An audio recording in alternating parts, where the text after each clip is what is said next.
जी hello दोस्तों, मैं हूं कमर चीमा। उम्मीद है आप लोग ठीक होंगे। दोस्तों, शेख हसीना वाजिद के जो बेटे हैं वो अमेरिका में होते हैं। कहा जा रहा है कि वो वहाँ से मीडिया से बात करते हैं। उन्होंने कहा है कि पाकिस्तान तो बना था, लेकिन बांग्लादेश दूसरा पाकिस्तान बनने जा रहा है।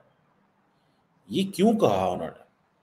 एक तो ये बयान है, और दूसरी बात ये है कि इस वक्त जो भारत की, जिसे बीएसएफ कहते हैं, बॉर्डर सिक्योरिटी फोर्स, ठीक है, उसके जो डीजी हैं दलजीत सिंह चौधरी साहब, और जो सीनियर कमांडर्स हैं, वो हाईएस्ट लेवल पे इश्यूज को टेकअप कर रहे हैं विद द बांग्लादेश अथॉरिटीज़ कि ये जो 4096 किलोमीटर लंबा बॉर्डर है, इसको कैसे प्रोटेक्ट करना है ताकि बंगाली इंडिया के अंदर एंटर ना हो। ये दो बड़े इंपॉर्टेंट सवाल हैं। देखिए, पहली बात तो ये है कि शेख हसीना वाजद जो है, उन्होंने अपनी मर्जी का आर्मी चीफ लगाया। उस आर्मी चीफ ने लोगों पे गोली चलाने से इनकार कर दिया। और ये इवेंट्स हैं, ठीक है, जिसको समझने की ज़रूरत है। अब शेख हसीना वाजद जो है, वो, कई लोग बांग्लादेश के जो लोग हैं वो उसको पाकिस्तान से लिंक कर रहे हैं। थोड़ा अरसा पहले, अगर थोड़ा अरसा पहले चले जाएं, तो जो पाकिस्तानी लोग थे, पाकिस्तानी सियासतदान थे जो, वो पाकिस्तान की सिचुएशन को बांग्लादेश के साथ लिंक करते थे और कहते थे वहाँ पे इकॉनमी बड़ी अच्छी है, वहाँ पे हालात बड़े बेहतर हैं। लेकिन अब शेख हसीना वाजिद के जो बेटे हैं, सजीब वाजिद उनका नाम है, कि बांग्लादेश जो है वो दूसरा पाकिस्तान बनने जा रहा है। इससे क्या मुराद है और वो क्या कहना चाहते हैं? ठीक है जी।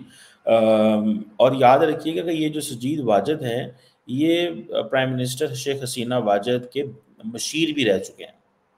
तो इस हवाले से भी उनको पाकिस्तान का जारी बात है, उनको बड़े अच्छे से अंदाज़ा है।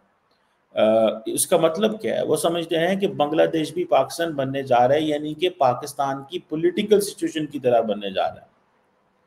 मतलब कि बांग्लादेश के अंदर जो इस्लामिक शिद्दत पसंद है, इस्लामिस्ट हैं, वो टेक ओवर कर सकते हैं। They can come back, they can come in power. और जिसे वो कहते हैं कि उनकी वालदा ने, जो इस्लामिस्ट थे बांग्लादेश के, उनको साइडलाइन कर दिया था। सो अब दोबारा इस्लामिस्ट आ जाएंगे। सो उनका कहना यह है कि बांग्लादेश के अंदर इस्लामिस्ट पावर में आ जाएंगे, वन पॉइंट। सेकेंडली, बांग्लादेश जो है वो पॉलिटिकली फुली एक जो है ना, इंस्टेबिलिटी की तरफ जा रहा है। और पाकिस्तान का जो हुकूमत है, जारी बात है, वो तो इस पे क्या कमेंट करेंगे, because we call it, this is an evolving situation, हालात अभी बदल रहे हैं। लेकिन जारी बात है, उन्होंने ये गुस्से में बयान दिया है।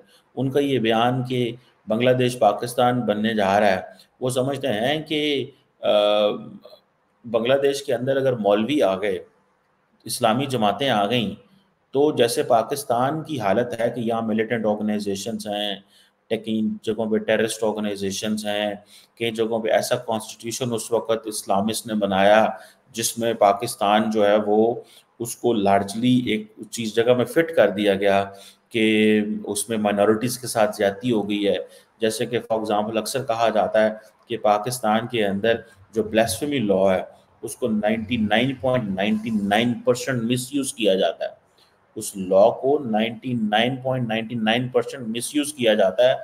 लोग जेलों में डाल दिए जाते हैं, लोग जेलों में रहते हैं और उनसे कोई पूछने वाला नहीं है।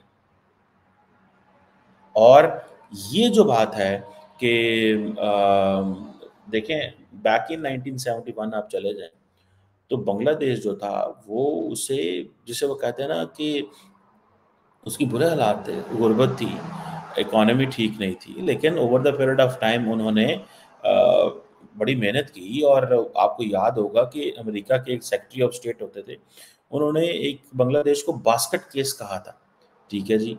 बांग्लादेश में फिर 1974 में सैलाब आ गए, फिर वहाँ पे जो है फेमाइन आ गया, वहाँ पे जो है, जिसे वो कहते हैं ना, अमेरिका ने अपनी इमदाद भी उनको बंद कर दी बैक इन 70s 80s के दौर में, देखिए, ठीक है। लेकिन आज के दौर में बांग्लादेश तेजी से बदलती इकोनॉमी थी, बड़ी शार्पली वो अपने आप को रिफॉर्म कर रहे थे।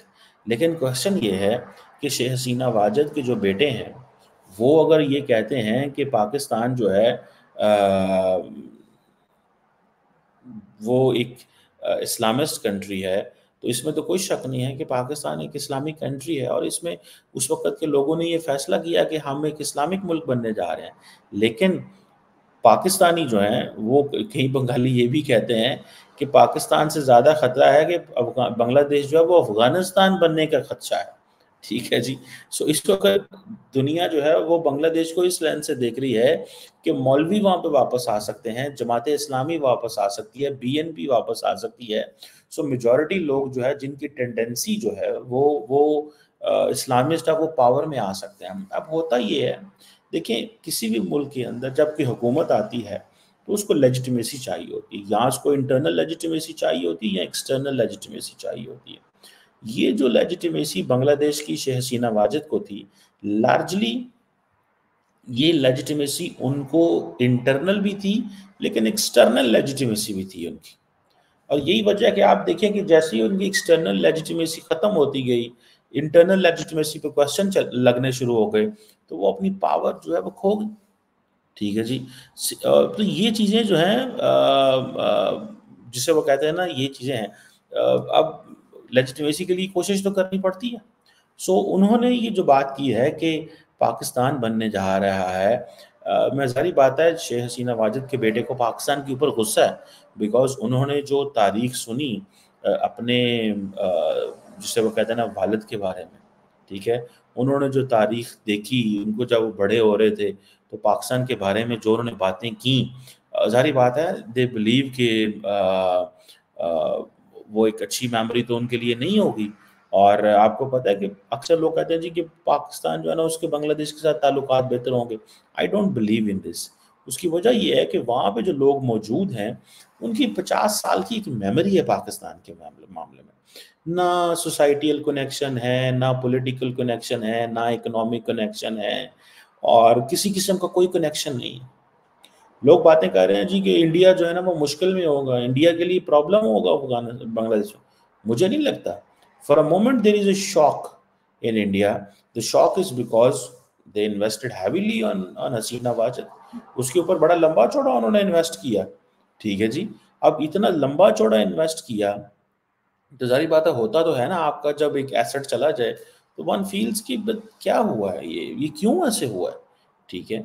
और मैं तो इसको इस तरह से भी लिंक करना चाहूँगा कि जिस तरह पाकिस्तान ने 50 साल अफगान तालिबान पे लगाए, इंडिया ने 50 साल बांग्लादेश पे लगाए। और इन 50 सालों में शेख हसीना वाजिद की पार्टी काफ़ी अरसा हुकूमत में रही है। ये पिछले 15 साल तो वो डायरेक्ट पावर में रहे। तो क्वेश्चन ये है कि आपको होता तो है कि आपका जो जिसे कहते हैं ना, आपका जब एसेट चला जाए, लेकिन याद रखिएगा जितनी बांग्लादेश के लोगों की डिपेंडेंस इंडिया के ऊपर है, किसी मुल्क के ऊपर नहीं है। सो जैसे ही हुकूमत संभलेगी, आप ज़रा इंतज़ार कीजिएगा, इस मेरी प्रेडिक्शन को नोट कर लें कि बंगाली खुद कॉन्टैक्ट करेंगे इंडिया के साथ और वो इंडिया से हेल्प माँगेंगे इन कमिंग ईयर्स। मैं आपको बड़े पते की बात बता रहा हूँ।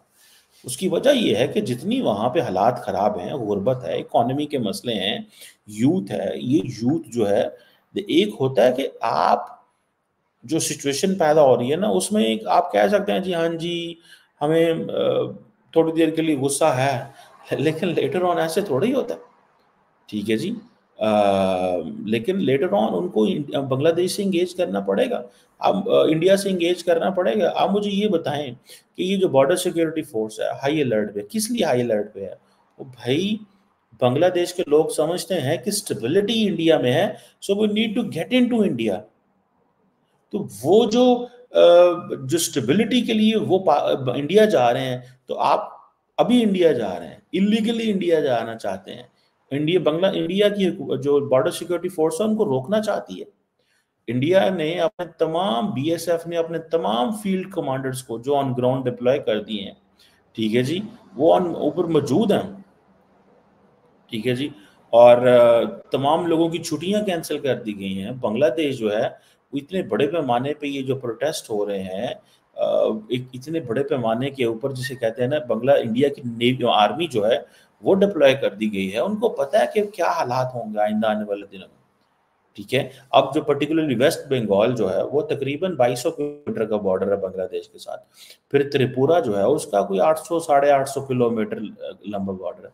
असम का 200-250 किलोमीटर बॉर्डर है। मिजोरम से कोई 300 सवा 300 किलोमीटर बॉर्डर है। इसी तरह मेघालय जो है उसका कुछ 450 किलोमीटर बॉर्डर है। आप क्या समझते हैं इतने बड़े बॉर्डर्स को मैनेज करना कोई आसान काम है?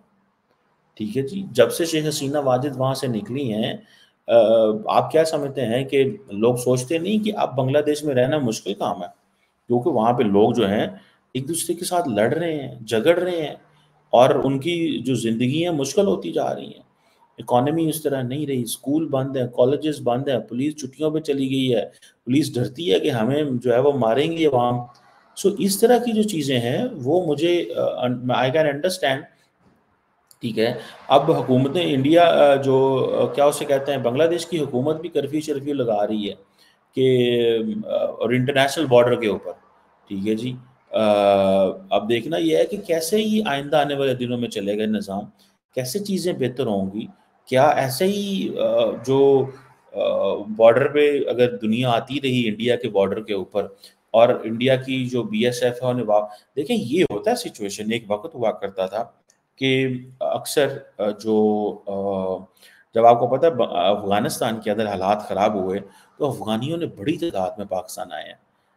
मुझे अगर मैं ये कहूँ तो डेढ़ 2 लाख की तादाद में 2021 के बाद पाकिस्तान आए। पाकिस्तान तो ख़ैर बादशाह मुल्क है ना, परवाह ही कोई नहीं करता। पैसे-वूसे लेके हम लोगों को आने देते हैं हमारे लोग। इंडियंस ने देखें कैसे रोक के रखा हुआ। हमें तो कोई 2 लाख रुपया हमारे नादरा में दे, आपको नया आईडी कार्ड जारी कर दे, आपको 5 लाख रुपया दें, आपको पासपोर्ट जारी कर देंगे पाकिस्तान का।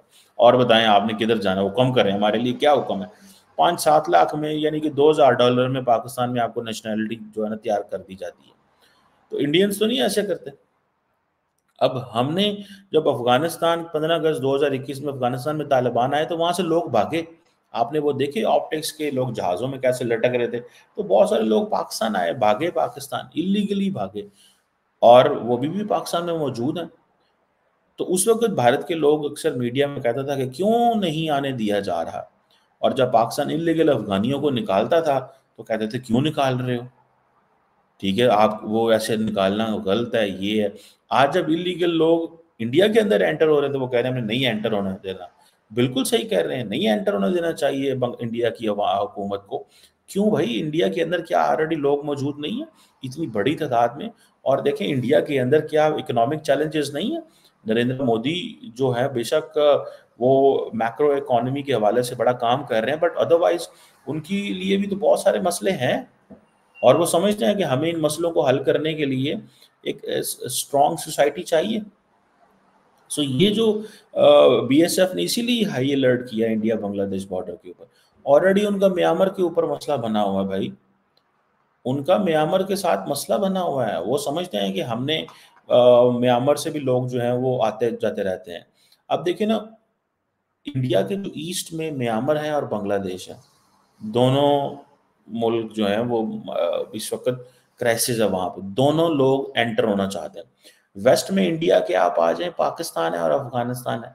इमीडिएटली पाकिस्तान स्टेबल है, लार्जली कोई लोग पाकिस्तान से इंडिया नहीं जाना चाहते और अफ़गानिस्तान है, थोड़ा दूर है लेकिन still a challenge for the Bangladesh for India. South में चले जाएँ, Maldives and Sri Lanka. Maldives is a challenge. Sri Lanka को इंडिया ने मैनेज कर लिया, ठीक है? नॉर्थ में चले जाएँ, भूटान है, नेपाल है। भूटान गरीब मुल्क है, नेपाल के अंदर फिर प्रॉब्लम जो है वो इमर्ज कर रही है। तो इंडिया के लिए सारे का सारा जो खित्ता है, दे फील कि हम बड़ी गलत जगह पे मिसफिट हैं।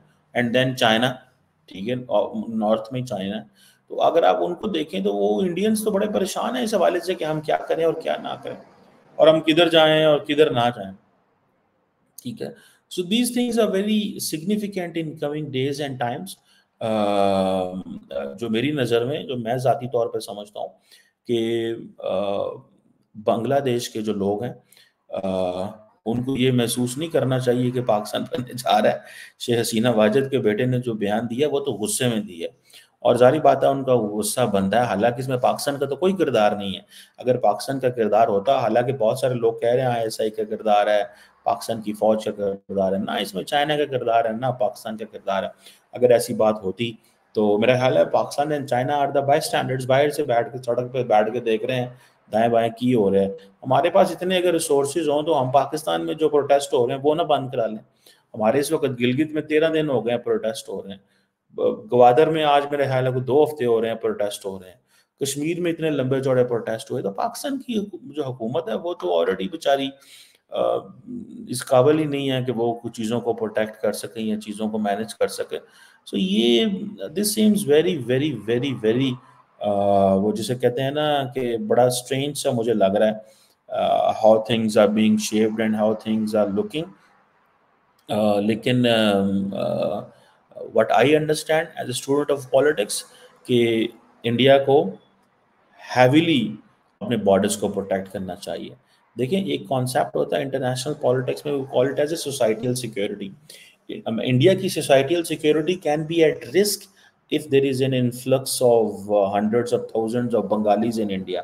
देखिए पाकिस्तान जो है ना, पाकिस्तान ने लाखों अफगानियों को रिफ्यूज दिया।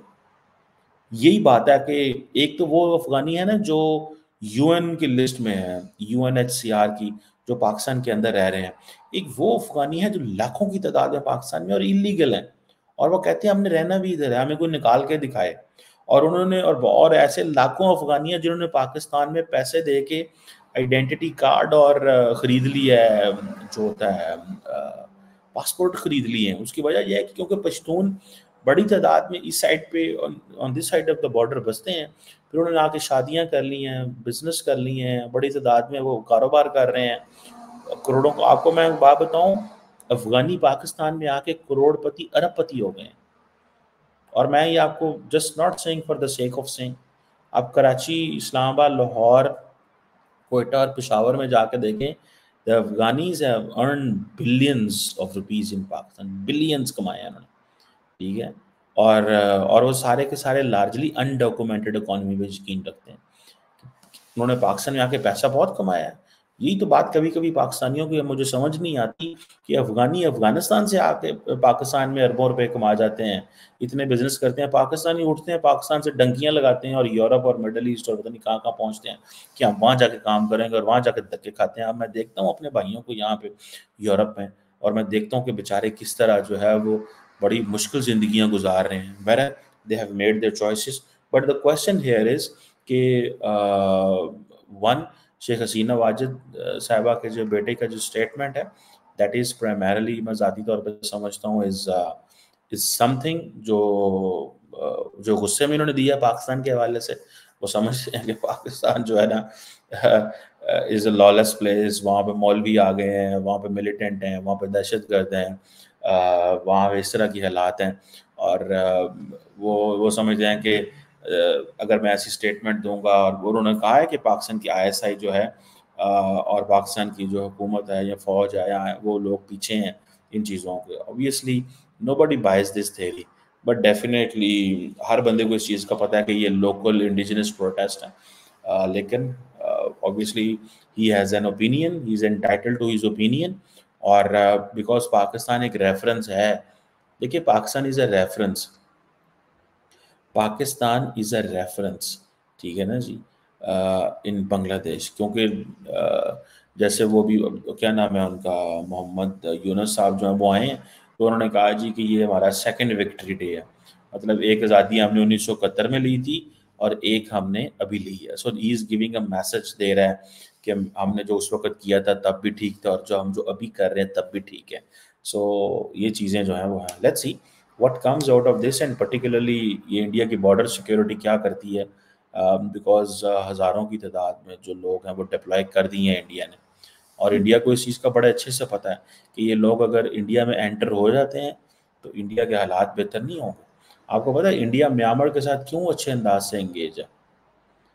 सारे का सारा वेस्ट उसे कहता है जनता है ये वो, इंडिया उनको जो है वो पुरानी सबमरीन्स दे रहा है। क्यों?